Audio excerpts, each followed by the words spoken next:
Përshëndetje dhe mirë se erdhët në program. NATO, Aleanca më e madhe ushtarake, shënon 76 vjetorin. Pjesë e Aleancës tani është edhe Maqedonia e Veriut. Por për shkak të gjeopolitikës, sidomos sjelljes së presidentit amerikan Donald Trump me aleatët sa i përket tarifave dhe pavarësisht se vendimet për këtë politikë ndryshojnë me një paparashikueshmëri të madhe, mendohet se kjo aleancë mund edhe të lëkundet. Por, a është ashtu? Pak ditë më parë në Shkup për një vizitë ishin deputet të ndryshëm në kuadër të vizitave të Asamblesë Parlamentare të NATO-s. Sot do të sjellim një intervistë të veçantë me një deputete ligjvënëse në parlamentin belg, me të cilën pikërisht do të flasim për rëndësinë e aleancës siç është NATO. Sa mund të lëkundet ajo, por edhe për marrëdhëniet mes Belgjikës ose Brukselit dhe Shkupit, dhe cila është mundësia e integrimeve të Maqedonisë së Veriut në Bashkimin Evropian. Kjo deputete quhet Darya Safai. Zonja Safai është e veçantë sepse është me origjinë iraniane. 25 vjet të jetës së saj ajo ka jetuar në Iran dhe pjesën tjetër të jetës në Belgjik, ku arrin të bëhet edhe deputete në parlamentin kombëtar atje. Biseda me të merr pesh sepse ajo është pjesë e partisë Aleanca e Re Flamane, një parti nacionaliste, por që ka marrë në radhët e saj edhe një emigrante siç është ajo vetë. Perspektivat e saj për NATO-n, për Bashkimin Evropian, jetën në Europë, ku sigurisht ka një prirje të madhe anti-emigrante, merr peshë të madhe për mënyrën se si ajo i ligjeron ata. Dhe intervistën me të do ta ndiqni menjëherë pasi të bëjmë një shkëputje. Jemi rikthyer në program dhe siç paralajmërova pak më herët, sot do të kemi një emision të veçantë që nuk do të vijë nga kjo studio, sepse zhvilluam një bisedë me një deputete. Nuk na ndodh shpesh që të kemi në intervistë deputet që vinë nga shtete anëtare të Bashkimit Evropian, dhe kjo deputete është Darya Safai, e cila është nga Belgjika, jeton në Bruksel, është pra pjesë e ligjvënësit belg, është pjesë e një partie Aleanca e Re Flamane që në Belgjik konsiderohet relativisht nacionaliste, por rasti i saj është specifik pikërisht për faktin se edhe pse është emigrante, është pjesë e kësaj partie. Kjo parti në Belgjik është në pushtet, kështu që intervista me të merr peshë të veçanta. Dua të theksoj në fillim, para se të ndjekim intervistën, se është ndarë biseda në dy pjesë. Në pjesën e parë, ajo flet për sfidat e NATO-s. Vizita e saj këtu në Shkup kishte të bënte pikërisht me shënimin e 76 vjetorit të Aleancës.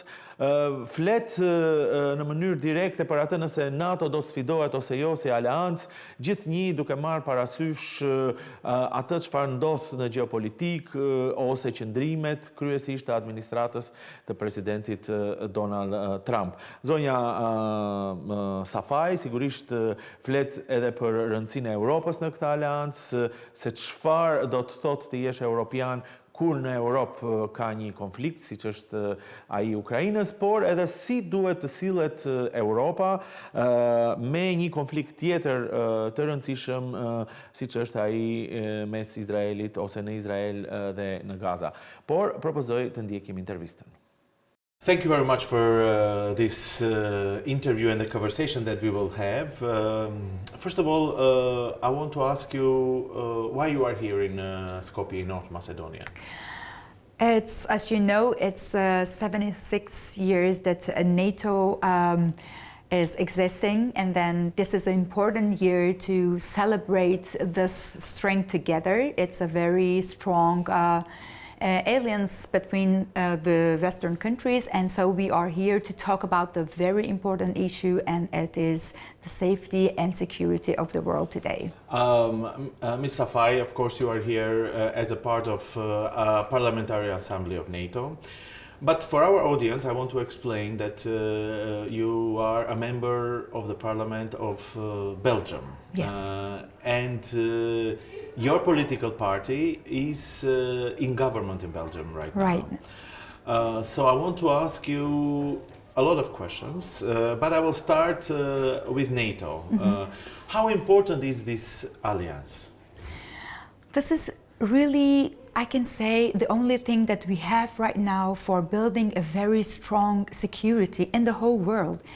It's a very strong alliance, and that's also the future. So we should invest a lot inside this group to be strong together. And how important it is, it has shown lots of effects during the last years. So no one could attack us because we are all strong together. And this is the reason that we should stand together and stronger than ever. But there is this notion of crisis. I don't know if it's the right word, but with President Trump and his approach to Europe, his wording to Europe, it creates an idea that also NATO is shaking. Is this right? I think that what we are making nowadays, it's not really a crisis. It's just a wake-up call for the whole world. We should do our part together to be strong. And I think it's not what America wants. It's not going out from NATO or breaking it down. They want to create a NATO that every member of NATO does his own work. And that's, unfortunately, I can say, for some of the countries the last years, it was not the case. So let's say we are not together just to having something that it calls NATO. We are together to stand up for our securities, and that asks much more efforts, and that's what we are going to do together. And I think NATO is stronger than ever, and it will be stronger than ever with us, all of us together, and that's what we are going to do. So if you see what's going on from the point of American politics and President Trump putting tariffs to Europe, to European Union, to my country, there is this idea that maybe the West, as we know it, is a little bit shaking. Do you think the NATO will be shaking as well, as an alliance? I think it's very important to know every country thinks about their own security and interests, but also we should know that we cannot be strong if we lose each other. So what is now going on in America, unfortunately, it's something new. So we are learning to know a new world, and we should find our way. I think every crisis is also a very good opportunity to find your good way, in the good way that you are searching. Maybe we should have been thinking about it much longer before, but now is the time. This is something new for us. It looks like a crisis, but every crisis you should use as the best place to launch yourself toward a better future. I want to ask you, as a member of the parliament of the ruling party in Belgium, also about the security issues of Europe. We see that there are ideas that maybe Europe should create its own security system or forces. Maybe Europe should spend more on security. Do you agree with this? And do you see these narratives that we hear apart from NATO or being part of NATO? I believe that we should work harder. We should have been sleeping last years, and we should have do much more for our security and future. But being together, strong together as Europe, it doesn't mean that NATO should be treated in another way. NATO should stand very strong, because this is the only frame that we have for the security of the whole world.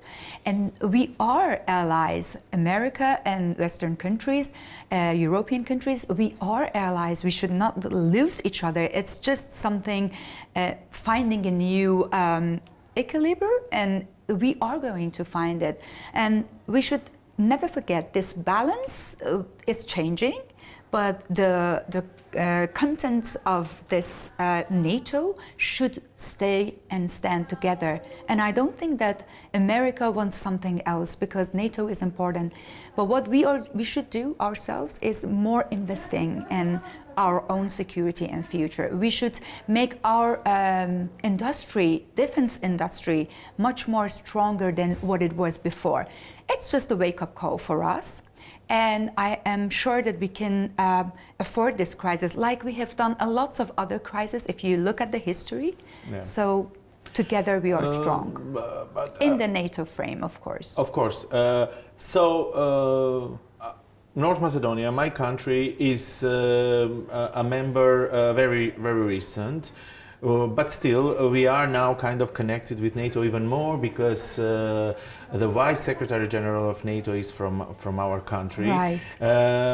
But my question to you directly is, do you think that there should not be fear of any NATO shaking or any NATO changes in the policy? I understand what you said. Yeah. Your vision is to find a solution and to see the future, but nevertheless, coming from our part, do you think that NATO, it will be the same? I cannot read the future, so I cannot see what's going on in the future. I'm just trying to see how the politicians today, they are reacting. I think that no one has told anything about ending of NATO. You can just imagine, okay, maybe with what is going on right now in America, it's possible to end this treaty, strong treaty. But I don't think so, because if I look at it very closely, the Americans, they don't have any interest to breaking down NATO, even if we are ready to invest more in it. This is what we should do, of course, that's why I'm saying. But just breaking NATO, I don't see it coming very soon or something in the future. I see that we should just do our part to be a strong part of NATO, because in every treaty or everything that you decide together, what is the meaning of being there? Being there to make it stronger. If you cannot work on it, then of course you are not needed. And I look at this opportunity, this crisis, as an opportunity to make us, Western countries, together stronger than ever. I want to ask you also a few more questions about security. Sure. It relates to NATO, but not directly, but also to Europe, because right now in the world we have two major crises. Mm-hmm. One is in Ukraine and also in the Middle East. We will talk a little bit about your background as well, because you are expert on Middle East. But if we focus to Ukraine, do you think that this crisis can affect the relations between Europe, the relations between Europe and United States and NATO as well? If I look at it very carefully from the politic views and in geopolitics, I think this is important that the Western countries, they understand that Russia is not one of our friends. Maybe sometimes this American point of view is thinking about, yeah, we can make it happen that Putin, Russia of Putin, can understand and make a treaty. But I am sure that after some moments, after some months of years, they will see that it's not possible. That Putin and Russia of Putin, they are not, there is no way to find a way with them. And so I can say Ukraine, for the moment, American, they are searching a solution, but very soon they will see that it's not possible to have something that it's realized with Russia of Putin. But when we have this issue, and when we know how United States right now is reacting towards Russia, towards the crisis, do you think that this situation, when we have a different view, what the President of America is saying and what the European Union is saying, that can create a different dynamics in geopolitics? It is a tension. You cannot see that there is no tension nowadays between the leaders of Europe and leader of United States. There is a tension, and this is much because of the approach that United States makes to Russia of Putin. And this is we don't look at it like we are indifferent. This is so important and sometimes so wrong what's going on. But I think America is not only what is going on right now. If we could have been allies for such a long time, America doesn't end with what's going on right now. So in the future, we will find our ways together, because really I believe that Western countries only can be strong against their enemies if they are together. And don't forget, the enemies of the Western countries, I can name some of them: Islamic Republic of Iran, China, North Korea, and Russia together. They are searching another world order. They are really creating something against the Western country, and they are together. All these dictators, they are together. And so we in the Western countries, we should save our ally. And I think it's also possible with America, but we should not go and make this tension stronger, like we fight each other, because our enemies, they are all together. But this is what we should remember. I hope that this, what you say, it would be understood. But when you see the world right now, we mentioned Ukraine, and there is a different view on how to react it when it comes from US and Europe, and then somehow it implicates NATO. But on the other hand, we have another major crisis in the world, which is in the Middle East, and we know what's going on in Israel and Gaza. So how do you see, or do you agree with the critics that say that Europe it's not very active in that part of the world, and that there should be more reaction if you see what's going on right now? Very sure, I think so. As a politician in Europe, as someone who was born and grown up in Iran for 25 years, I know Iranian regime from inside. And I think that Europe has waited a long time to solve this problem, that it exists already 45 years in Middle East. But Europe closed their eyes because they didn't thought that they should keep themselves busy with Middle East. Middle East is very important for Europe. It's our neighbor in Europe. So if we just close our eyes and we ignore the problems that they are there, existing there because of the Iranian regime, it won't disappear. It just becomes bigger and bigger. And I am such a long time in Belgium to say we should be more active if it goes about our own future and our own interest.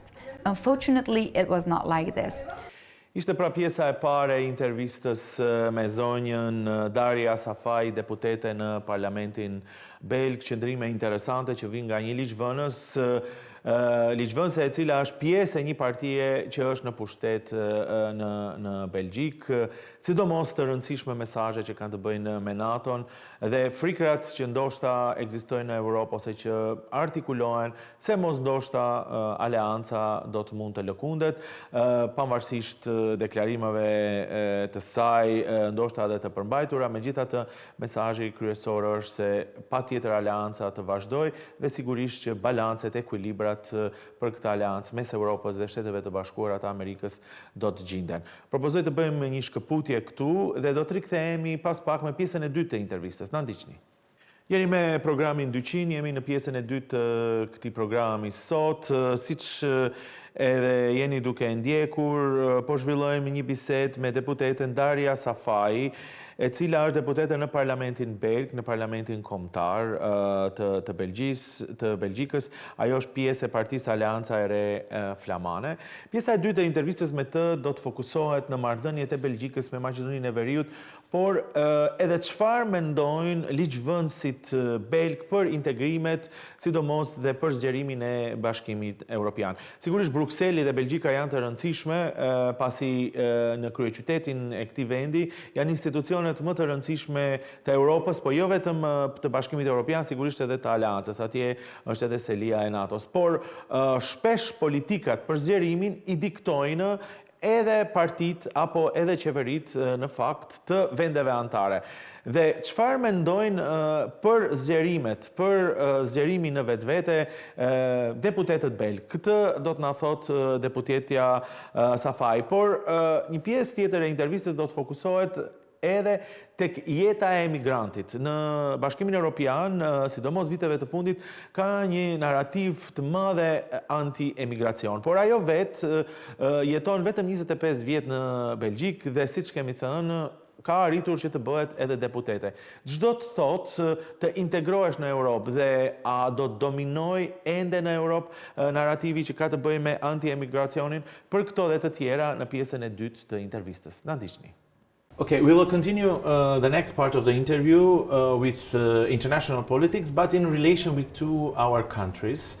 You are from Belgium, you are part of the ruling party there, the Flemish Alliance. And I want to ask you, has European Union countries, did they change the narratives about the enlargement, having in mind what's going on right now in the world, especially the war in Ukraine?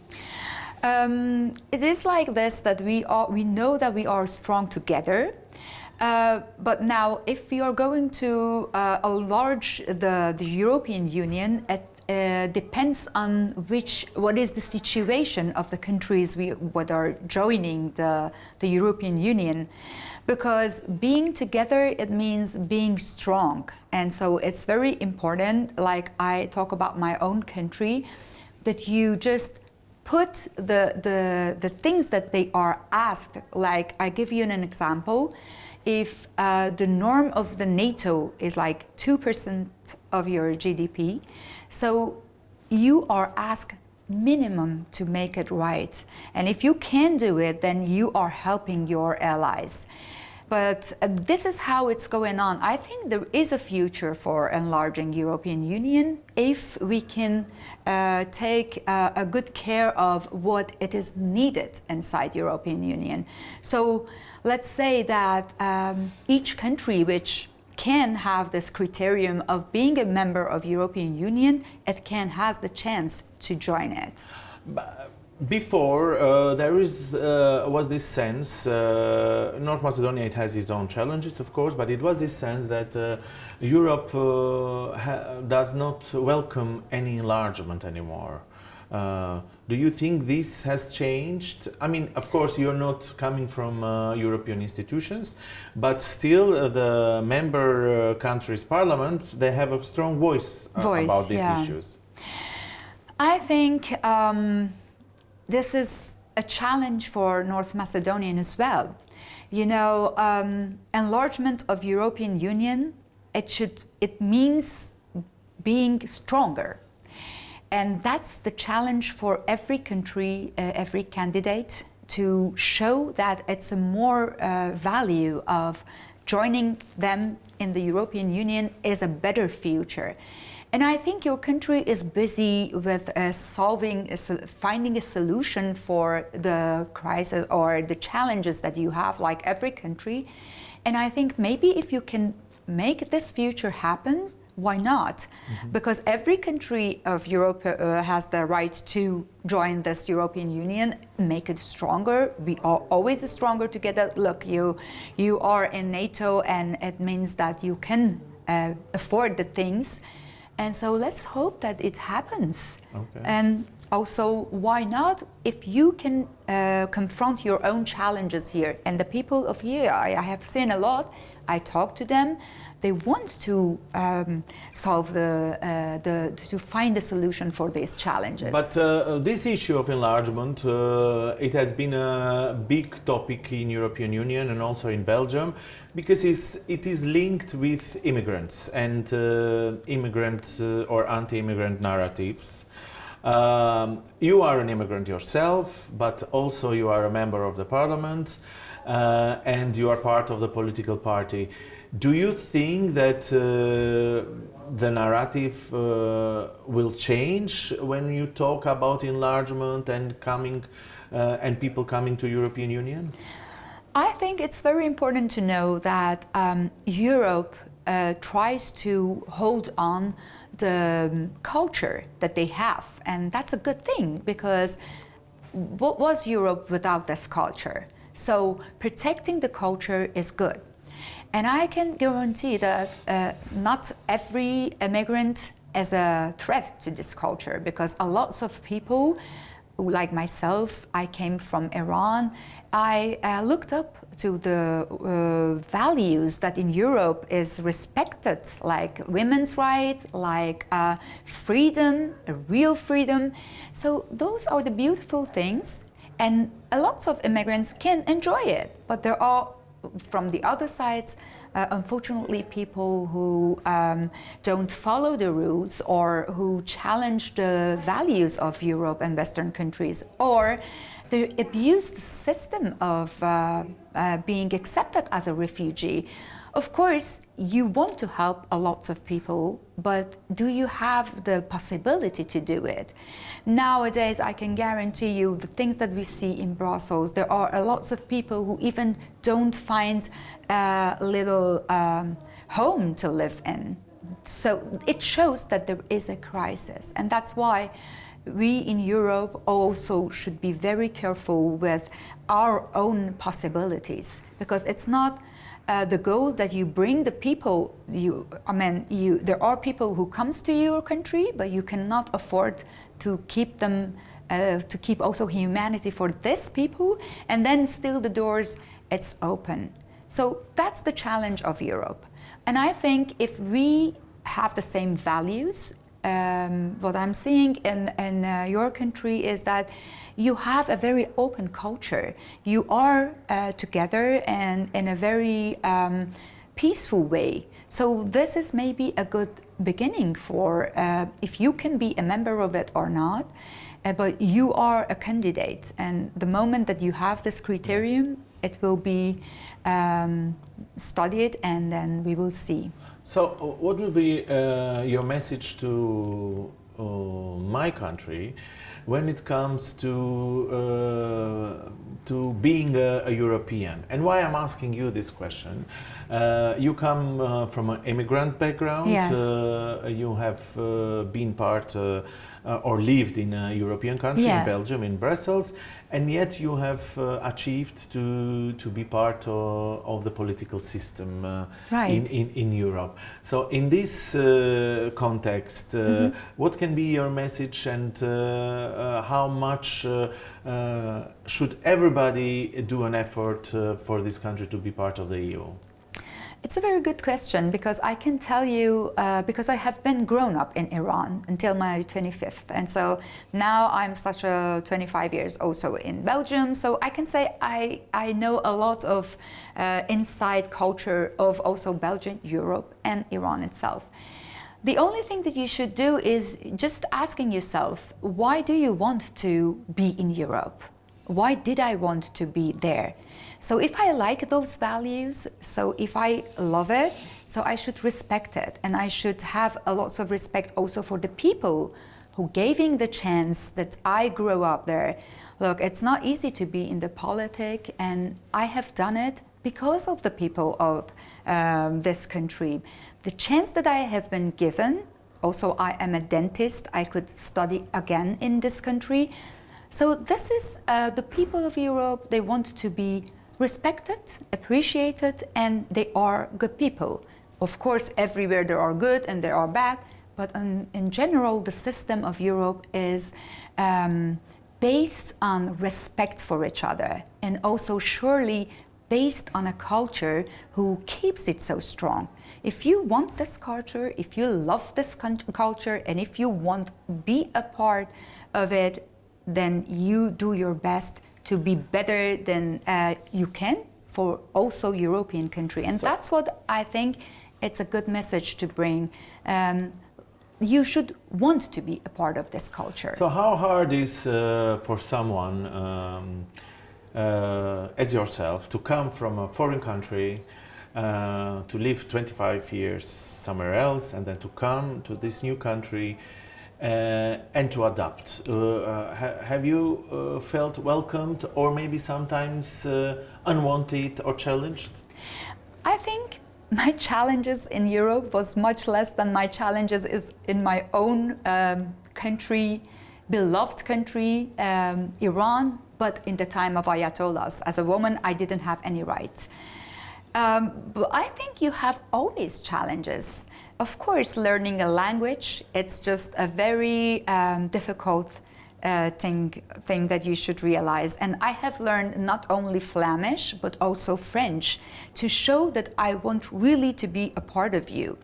Whenever you show that you respect them and you want to be a part of this world, then the doors will be open. And as I told you, this is what they like to see, that you are here to appreciate this culture and be a part of it.